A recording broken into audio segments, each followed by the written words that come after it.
Welcome to the Vineyard Podcast, your weekly dose of fun, laughter, banter, and a whole lot of realness. Yes. Hey. This Kenya Occupy is always the order of the day. Kawaida.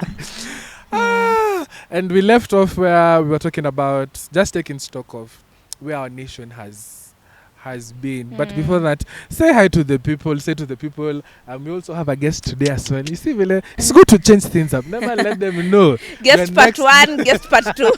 Part 2. Butamsomea. Yes. Yes. Maybe mnaweza salimia wananchi mwambie Yes. Viva. Long live. All right. Hi, guys. It's good to be back. Exactly 1 week later to continue the same conversation that we started last week. We hope mko salama. And it's a pleasure as always to be on set. And thank you for tuning in to watch our content. Yes. Yeah, hi guys. Sam back again. Mungu amemuonekania mara ya pili. Niko hapa. Nime-occupy hii kiti. But it's a pleasure to be back again. Ifikie hope. I will enjoy it while it lasts. Yes. Maybe to kickstart our conversation, I'd like to know, let us to know it's no longer a guest. It's no longer a guest. Ako depend sasa. Maybe even before I asked the question that was in mind, what will you envision for the Kenya you want? What is it you'd like to see for the Kenya you want? Before we go back to, what is it that you'd like to see for the Kenya that you want? I have 2 things. That has always been my dream. My mind is working faster than my mouth. So, number 1 is competence. Yeah. That's just one thing I want. That when you're given a position or you are handling some sort of thing, however big, however small, you do it to the best of your ability. Even if it's not to the best of your ability, at least bare minimum. Yeah. Just do what you need to do. Yeah. You know, that's it. That's number 1. Number 2, now my mouth is working faster than my mind. Imeenda inverse. It was competence. Yes. And number 2, just corruption free country. Kenya. Yeah, corruption free. I remembered. I'll make it number 3 now. Yes. A country where the rule of law is actually followed by everyone. No one is above the rule of law. Yes. And we've seen so much of that. The law is a suggestion in this nation. It's like, we could do this. It depends who you are. Yeah, possibly. You know, it depends on who you are. Yeah. And if you can make some phone calls, you see. Yeah. So for some people, the law applies. For some, it doesn't. Yeah. If we had a country where everyone was under the same rule of law, that we know if you do this, this is going to happen, regardless of who you are, I think we'd have a utopia of some sort. Yeah. Fantastic. Wow, it feels like a dream. We'll get there one day. I think for me, the one thing I really would want to see is just accountability. You know, you have been given this position, you are in this docket, but... CS of health. Yeah. Hiyo ni personal. I can't even go down that road because nimezapata tu machozi inatiririka na episode lazima isimame. But whatever role it is, yani hata kama wewe ni MCA wa a small ward, MCAs are leaders of, is it wards or whatever, like you're just an MC of your area, of the county assembly. Like, let people be accountable to, first of all, what is your... I believe these things. You have a JD. You know what you're supposed to do. KPIs exactly. Accountable for the money that is assigned to, like, vitu zenye every ordinary Kenyan who is working in an ordinary job does. Wewe kama would you create your soda ni 1 million? Na stationery ni 4 million na tea and snacks. You know, things that are just so infuriating. Unataka tukunywe hiyo soda ya 1 million. Unajua tuwezijua nini iko ndani. Nataka kuiona. Una jam tu. Yeah, so accountability is something that I feel like would really take us the long haul. And even like mali tumefika and we're saying, when we were discussing earlier and saying how hata mtu akifutwa kazi, it's not enough. Be accountable. Yes. You sat in this position for 2 years. Let's say you are interested with 200 bob. What did you show us? What did you do? This is you get. Where So the that resources went exactly. So it's that, and the only other thing is just integrity. We sing integrity. Kila mtu kwa CV yake akiulizwa akona I have integrity. And those banners of corrupt free zones. Kwanza hapo Afya House kuna kibana hivi kikubwa. This is a corruption free zone. Anyway, if that was meant to scare people, your corruption. That board they usually put outside. Yeah, it's a suggestion. Yeah, so it's like, can we have the fear of God? You don't even need to fear me as a human being and as a person that you've been elected to serve. But for heaven's sake, like, just you'll hold account. One, you will have to be accountable. So it's just those two very basic things. If that's all I want to see, like just that, not songe. It's a good thing that all these things are attached to character. It's not, and here's my before I go on to the question. The only way we can amend our character is if one, you align your values, and two, if you get your character from something that does not change. So this is my pitch for Christianity. So guys, okokeni. And please ukiokoka pia okoka ya ukweli tafadhali. Don't be usiokoka alafu tuaibishe. We are claiming God and your actions. We are like, hey, bwana, this is not one of ours. But now to the conversation at hand. The conversation at hand is if you've attended the Mandamano, if you've engaged in the X spaces, what has been your driving force to be a participant, to be a driver of change in Kenya? What has been your motivation behind, whether it's the hashtags that are going around, whether it's the Mandamanos, whether it's the conversations with your parents, and you're like, pana, mami na daddy, that's even you, if usipokaa vizuri unaweza salimiwa. Yes. What has been your, like, so not as, like, let me ask, when you went to MOH and did all those things, what was your driving force to do all that? So I think I can even start, because MOH, even the Mandamanos, okay, maybe for context, if you've not watched our previous episodes, I'm a medical intern, no longer unposted because we were finally posted after. Let me not go there. That's political. Yeah, that's a bit political. Yeah, but I'm a medical intern. I finished late last year. We have had extreme delays in the process of posting, which is mandatory for us to complete our cycle to get licensing and basically progress with your life. So that's why Timo is referring a lot to Occupy MOH, which I was a square part of. But Kenyans supported us. Tuliletewa chai, tulikula. We ate mashed potatoes. We actually were eating. People were eating more meals than they eat in their own houses. Yeah, because Kenyans are fantastic people. Yeah, but back to the question. I think since this whole uprising, like from the time we started from Reject Finance Bill, I am not embarrassed to say I was very clueless on the state of affairs, which is something we alluded to in the previous episode in part 1. I did not know I don't even think I knew what a finance bill is. Like, nilianza watch. Now, I remember the time I went. First stage, second stage. Yeah. Like, and then I started following these lawyer influencers on Instagram who are breaking down these things. And I started understanding, because you remember the outrage started with the bread thing. You remember the bread thing? They decided to and sanitary pads. Yeah. And then we removed. But people are like, no, you're playing with us. You put those things there for us to be, then you remove them to show us that we've done what you wanted us to do, but not really. Yeah, so I think I was completely highly ignorant in matters politics and governance, but I just began a deliberate effort in starting to understand the systems from reading that finance bill, which I barely understood, and then now finding out, now listening to the videos that guys were posting, in getting myself informed and to the place where I actually understand what is happening. Once it got there, now tukaanza pia kuchechana na marafiki. You know how these things are. Lazima. Tunatokea guys. I remember I came for BS here. One Sunday, actually that's what motivated me to go for Mandamano. Like I saw, and then also, there's the fear of parents who they're like, no, don't go, siende.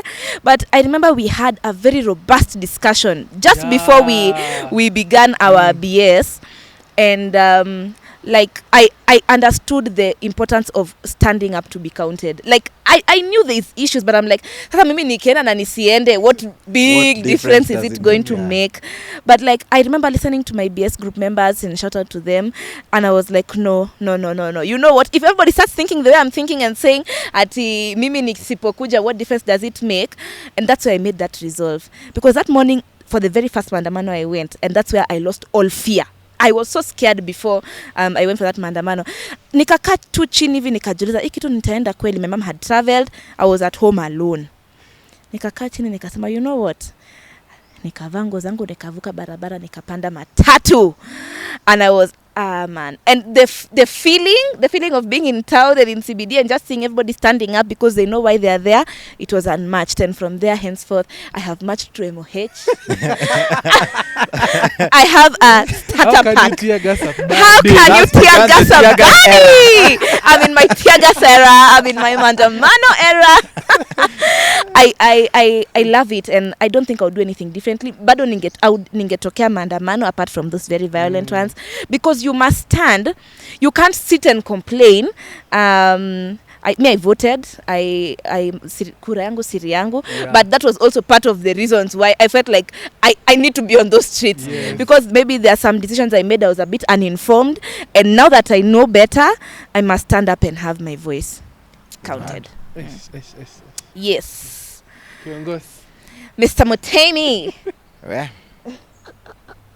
So I think I share sort of the same sentiments. Yeah. I was in the maandamano. I stood to be counted. You stood to be counted. I stood to be counted. Nakumbuka hata the second day hata tulikuwa hapo.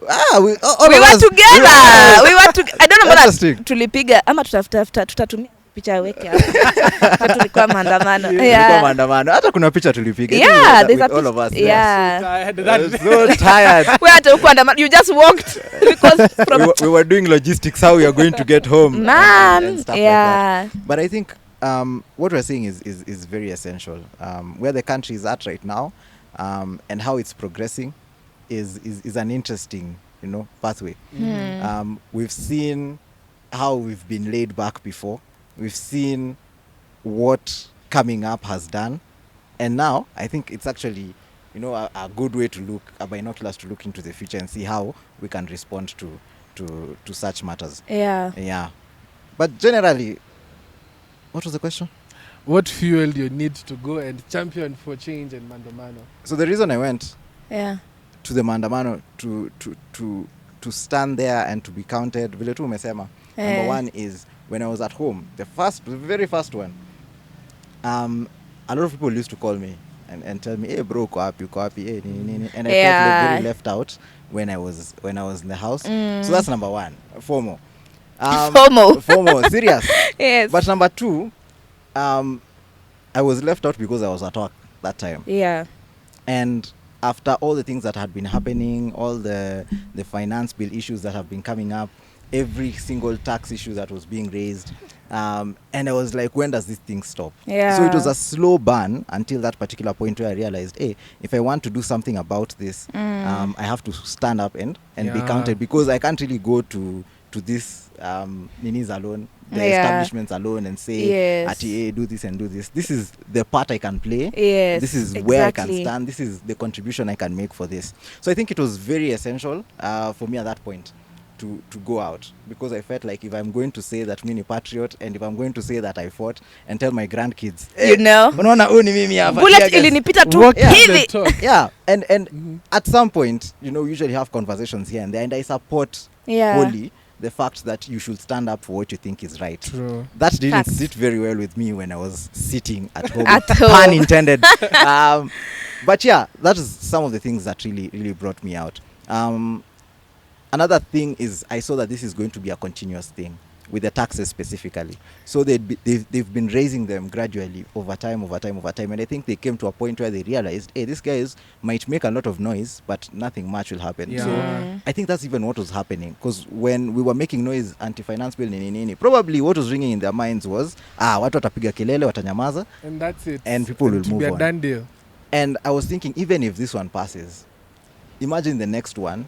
They're going to bring another one next year. It's going to be a 2025 finance bill. And then there's going to be a 2026 finance budget. Tukifika 2030. 2030 mtakuwa hata mnaambiwa budget ya 10 trillion mnajuliza? Yeah. What? So I think it's that's what drove me to the streets, to be able to just stand up and say this is not good. This is not something that I actually agree with. Yeah, I think that's what I can say.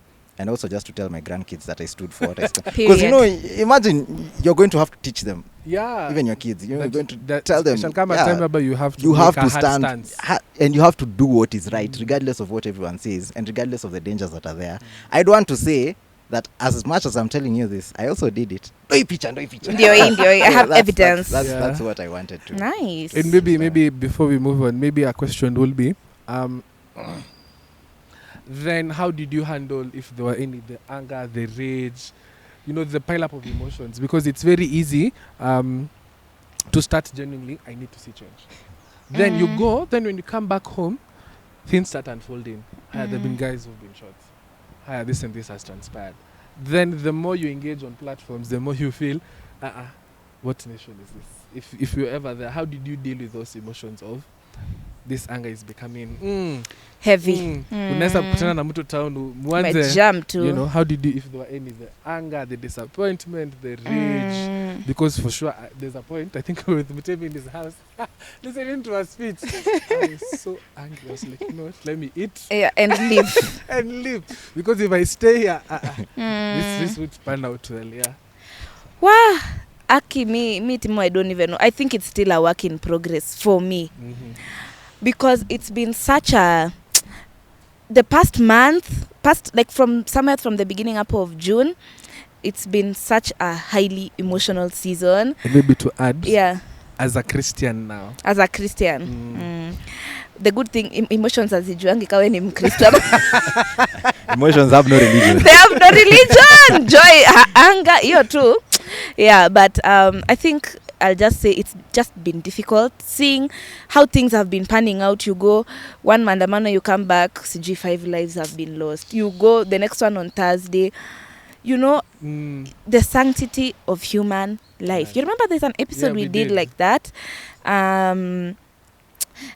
It's so dark and just painful to think about, and all those things of the people who are abducted, tortured, this whole what is it called, the quarry where people are being there's just been so much. Mimi, let me tell you, even before I get to the Christian way of handling anger, it has just been getting to a point where, and then for me now on top of that has been the whole my own personal struggles of MOH, which is still tied to bad governance. So it's just been a very not good season emotionally. And I empathize with anybody who is feeling the same way, because one of the reasons that has been driving us to the city is people are angry. It's like you get to a place where you if you're not angry by the hakuna kitu cha kuamsha utoke uende huko kupigwa na tear gas, like as if it's a fun thing to do. So it's just me, my biggest outlet is to cry. It makes me feel a lot better. So anger to the point of tears, that has happened to me severally over the past few months. Ranting to God. I don't believe God is so super sensitive that when you reveal your true emotions, he's like, guy, huyu ni nani? This is God. For heaven's sake, if it's in your mind and he can see, you already know. Yeah, he knows where you're at. He knows what you're feeling. So it's just and like I like the way you did at the beginning, like the shout out to Kuokoka. I don't know how you can handle this season if you don't have God on your side. If you're not a Christian, kama hujaokoka, kama hauna Mungu na wewe, therapy, utatajirisha ma counselors. Not that therapy is bad. Therapy is very good. But yeah, it's just God has really helped me keep afloat because he's my number one counselor, therapist. It's just been those ones where the more frustrating it gets, you'll find me sitting in the car just talking. You can think I'm talking to somebody. Me, I'm just talking to God. Unaweza nakanga saa zingine ni kama gari si mbaya. Mtu atadhani tu unaongea na simu. Na simu. Sawa. Yeah, so for me it's been that, having just talking to God in a very unfiltered way. You don't have to kneel down and say, okay, let's pray for you to start talking to God. And it's those breaking down those religious, legalistic ways of things that gives you a lot of freedom in the way you're able to approach God and and also experience relationship with Him. So for me, my number one anger management tool has been ranting to God. Ranting to God and telling Him I'm frustrated, I'm tired, I hate this, I hate the government. Okay, sorry. But even David used to say that. These enemies of mine. I was like, God, it's too much. Then I okay, breathe. There's a verse in Psalms 37 verse 8. I'll read it tight after Nikki, but I'll read it before the episode ends. It just talks about how anger leads you to evil doing. Even when you're angry, even the thoughts that you think that cannot be pure, you are just uko offside kabisa. So yeah, it's just not been the best season for all of us as a collective, as a nation. It looks like a Gen Z thing, but it's an everyone thing. Yeah, and that has been a method. Crying to God, ranting to God, just immersing myself and sort of trying to block out the noise and just reducing consumption of this stuff online. Like unajua for a very long time tumekuwa naamka hata before my eyes open like this, content, what has happened during the night, blah blah blah. It saturates your mind in a very unhealthy way, so there's nothing else you can think about. You are angry, but it's 7:15 a.m. you are mad, umejam, unaamka umekasirika, nakaribia mood, nakaribia appetite, it spoils kila kitu siku, everything is spoiled. So for me currently, I just consume content in a very controlled way. Nikifanya hivi nisikia nimeboeka na tupa simu huko, nafanya vitu zingine. Yeah, I think that's what I can say I've done so far. Mr. Where I live. Before I moved, because I moved at some point. But I moved during this whole chaos. Yeah. There was a time we were just waking up in the morning, I was having tea. And then nasikia neighbor wangu amepiga nduru. Hii nini? Nini bwana? So I think maybe alikuwa ameingia X ama amefungua news. Akajam tu. And I think that has been the flow for a while. I think it is one of these memers. I don't know if it's someone. I think you guys will know. Did is it a Vine? What is it called? A video about how people now in Kenya wake up angry. Umejam tu, unaamka umejam, unaingia tuta umejam. Unakula unakasirika sijui. So it's a serious thing. For me, I think the biggest thing was just I think I talked to myself. Was it to myself? I was talking by myself. Yes. Yeah, not to, but by yourself. And a lot of times in the house I was like, hey, what is this? You know, I'd even pretend I was talking to, giving solutions. Yes. This is what we should do. This is what we should do. This is what should be happening, Buana. But when it got really bad, I think I just felt, you ever felt that burning anger inside of you? Yeah. It's like anxiety, but toned up. Yes. That's what really used to go up. And I don't know, I can't really find an outlet. I can't say that this is the outlet I had. Mimi nilikuwa tunangoja inapoa. So at some point, just do what Sonia said she does. Just put their phone away and let it cool down for a bit. As a Christian, I think it's very important to have, can I call them boundaries or limits? Yes. To where your anger takes you, or to what actions your anger makes you do. Anything you think about when you're angry, most of the time is not the best solution. Yeah. Even the thoughts you have they're not the best thoughts at that particular point. So I think there's a limit that needs to be there, that hey, I am angry, yes. Justified, yes. Yeah. But at some point you have to cool down and then make solution or just think about what you want to do in a very level-headed way. A very level headspace. So I think that's what we really need to do. I used to see the placards that were in Tao, some of them, and you look at them and you're like, I don't identify with that one, please. I support the concept, but the way the wording is tricky. And I think that was also an outflow of anger. You're so angry, you don't even care what comes on the placard, and you didn't even hear how people were speaking. And even some interviews, if you go online and hear about some interviews, people actually get on TV, someone is so angry. heated. They actually start spewing words, insults, stuff like that. Just curse online, words. it's very bad. Let me just say that The fruits of anger are so bitter, and it's not a good place to be in. And the thing about anger is sometimes you might say something, and you can never really take back your words. You can never take back words. And you can say, yes, I was angry, but that doesn't really, justify what you say. It doesn't take them back. It doesn't, reverse the consequences. So I think we should be very careful and really careful about what we do when you're angry. We're going to get angry at some point. That's given, but we should know how to manage it. So I think therapy is one way, vile tumesema. The other way is just cling to God. Hapo tu. Kuna vitu zingine by the way ni Mungu tu anakusaidianga. Some behavioral changes, some things that you used to struggle with before and now you've become free of them. I think some of those things can actually be sorted out by God if you truly let yourself free and surrender yourself to Him. That's one way to do it. Yeah. Nice. Thank you very much. Any closing remarks as we end? I think I'll share this one. There's a time I was so angry. I entered Twitter. There was a poem by it was Dear Mama. Let me tell you. Should I say my poem? Hey, unasikia. Ina rise too. Because he spoke everything I saw, and Dear Mama. The poem alikuwa anasema, Dear Mama, I might not come home today because I'm going to fight for. Tell Dad not to blame it on this. Yeah. Ulisikia tu wa?